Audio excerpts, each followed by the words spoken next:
नमस्कार दोस्तों, स्वागत है आप सभी का रोशन जिंदगी के बेहद खास वीडियो में। दोस्तों, जब हमारी नस कहीं पर दब जाती है या फिर कमर में बहुत ज्यादा दर्द होने लगता है तो बैक पेन, साइटिका या स्लिप डिस्क जैसा दर्द इंसान के लिए बहुत ही ज्यादा तकलीफदेह बन जाता है। ऐसा दर्द जब शरीर में होता है तो उस दर्द के साथ जीना एकदम मुश्किल और कठिन हो जाता है। रोजमर्रा के छोटे और हल्के फुल्के कामकाज को करना भी इंसान के लिए भारी और परेशानी वाला हो जाता है। ये दर्द धीरे धीरे कमर से शुरू होकर पैरों तक फैलने लगता है और जब ये फैलता है तो बैठना, चलना और थोड़ी देर खड़ा रहना भी बहुत ज्यादा मुश्किल हो जाता है। और ये परेशानी सर्दी के इस ठंडे मौसम में तो और भी बढ़ जाती है। आज का यह वीडियो आपके लिए बहुत ही फायदेमंद और लाभकारी साबित होने वाला है, क्योंकि आज मैं इस दर्द के घरेलू इलाज के बारे में आपको पूरी जानकारी देने वाला हूं। इसलिए आप इस वीडियो को शुरू से लेकर आखिरी तक पूरे ध्यान और शांति से देखिएगा, क्योंकि इस वीडियो में मैं आपको एक ऐसा घरेलू नुस्खा बताने वाला हूं जो आजमाया हुआ और असरदार है। दोस्तों, यह समस्या ज्यादातर उन लोगों में देखी जाती है जो ज्यादा मेहनत का काम करते हैं या फिर जो लोग हर दिन भारी सामान उठाते हैं। अक्सर यह परेशानी 50 साल की उम्र पार करने के बाद देखी जाती है, लेकिन आज के इस बदले हुए जीवन शैली के दौर में जब शरीर को लंबे समय तक जरूरी पोषक तत्व नहीं मिल पाते हैं, तब यह दिक्कत अब कम उम्र के युवाओं में भी दिखाई देने लगी है। हमारे शरीर में जहां जहां हड्डियां एक दूसरे से जुड़ी होती हैं, वहां पर एक चिकनी और मुलायम परत होती है जो इन हड्डियों को आराम से जोड़कर रखती है। जैसे जैसे उम्र बढ़ती जाती है या फिर जब जीवन शैली सही नहीं होती, तब यह चिकनी परत धीरे धीरे घिसने लगती है। उसके बाद हड्डियों पर उसका असर पड़ता है और इसी वजह से फिर बहुत तेज और असहनीय दर्द महसूस होता है।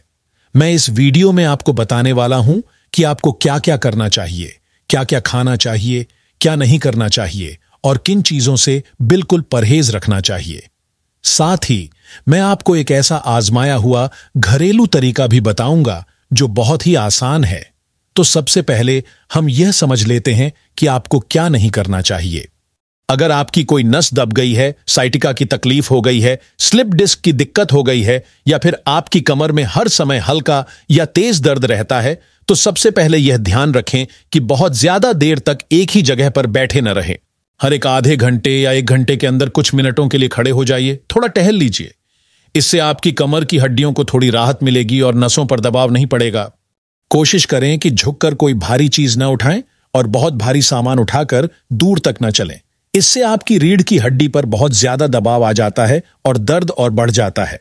अगर आप ऑफिस वगैरह में काम करते हैं और ज्यादातर समय कुर्सी पर बैठकर कंप्यूटर के सामने बिताते हैं, तो कुर्सी पर बैठते समय अपनी कमर के पीछे एक छोटा सा तकिया या सहारा रख लीजिए और हमेशा सीधे बैठने की कोशिश करें।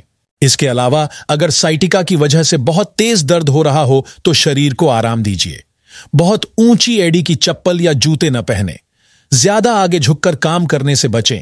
बाजार में मिलने वाले जंक फूड या पैक किया हुआ डिब्बा बंद खाना बिल्कुल न खाएं। शरीर में वात बढ़ाने वाले खाने जैसे मटर, राजमा, उड़द की दाल, अरबी, बैंगन, कटहल और आलू जैसी चीजों का सेवन न करें।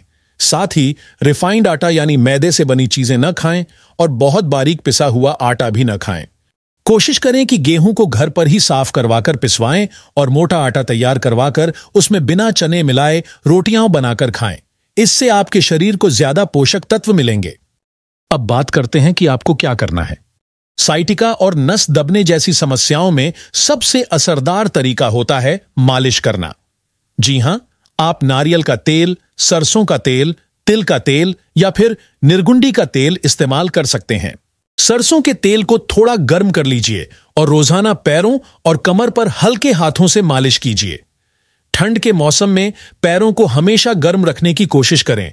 मोजे पहनकर रहें और ठंडी हवा से बचें।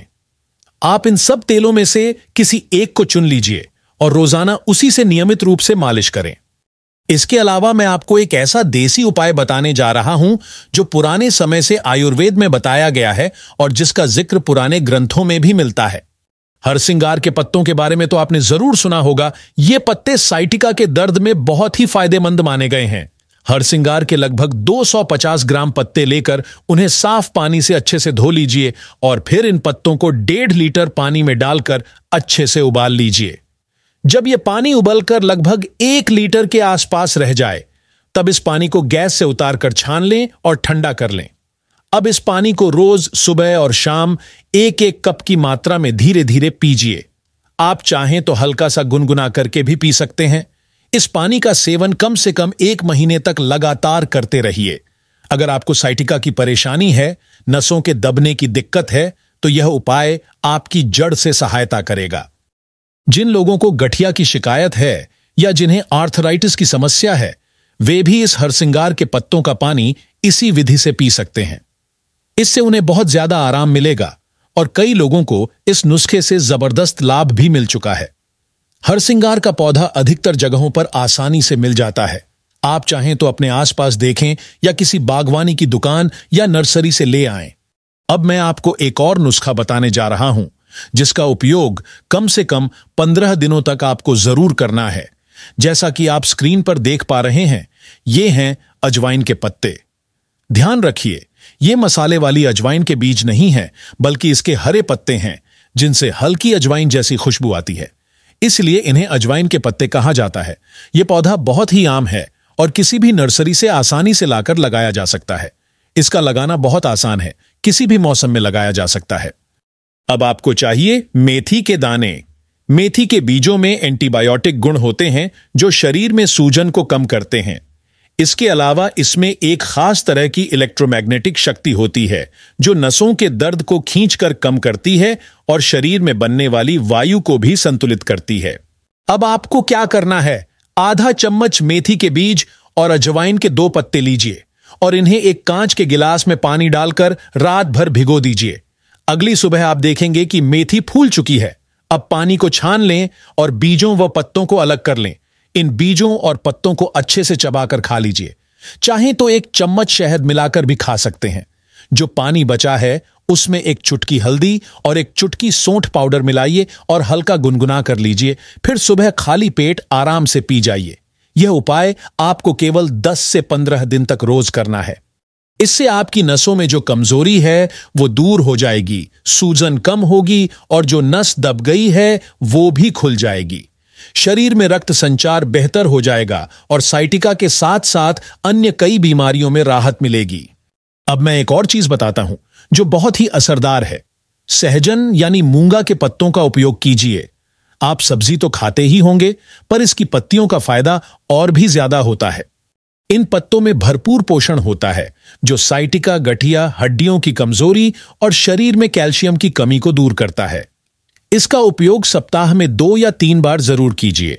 आप चाहें तो इसकी सब्जी बना सकते हैं, सूप बनाकर पी सकते हैं या फिर इन पत्तों का रस निकालकर भी पी सकते हैं। किसी भी तरीके से सहजन के पत्तों को सप्ताह में 2 या 3 बार खाना शुरू कर दीजिए। फायदा आपको बहुत ही बढ़िया देखने को मिलेगा। खासकर गठिया के लिए यह एक रामबाण उपाय है। अब बात करते हैं खाने पीने की आदतों की।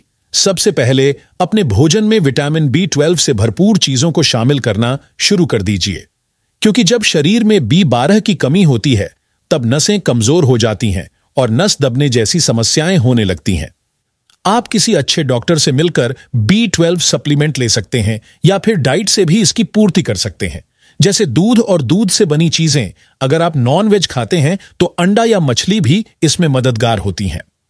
इसके अलावा ओमेगा 3 फैटी एसिड वाली चीजों का सेवन जरूर कीजिए, जैसे अलसी के बीज खाइए, अखरोट खाइए, मूंगफली खाइए।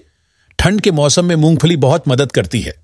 इसके साथ साथ विटामिन ए युक्त भोजन भी लें, जैसे गाजर, हरी पत्तेदार सब्जियां, फल और सूखे मेवे जैसे खुबानी आदि। इससे नसों को ताकत मिलती है। अगर आप योग या आसन करना जानते हैं तो उसे भी अपनी दिनचर्या में जरूर शामिल करें। आप मकरासन कर सकते हैं, वायु मुद्रा कर सकते हैं। जैसा कि आप स्क्रीन पर देख सकते हैं, इन आसनों से साइटिका के दर्द में बहुत राहत मिलती है। तो दोस्तों, आज हमने जाना कि साइटिका और स्लिप डिस्क जैसी परेशानियों में हमें क्या करना चाहिए और क्या नहीं करना चाहिए। अगर आप बताए गए घरेलू नुस्खों और डाइट को पूरी ईमानदारी से फॉलो करते हैं तो आपको 100% आराम मिलेगा। अगर आपको यह वीडियो उपयोगी लगा हो तो इसे जरूर लाइक करें, अपने दोस्तों और परिवार के साथ शेयर करें और हमारे चैनल को सब्सक्राइब करना ना भूलें ताकि आपको इसी तरह की और भी हेल्थ से जुड़ी जानकारी मिलती रहे। धन्यवाद।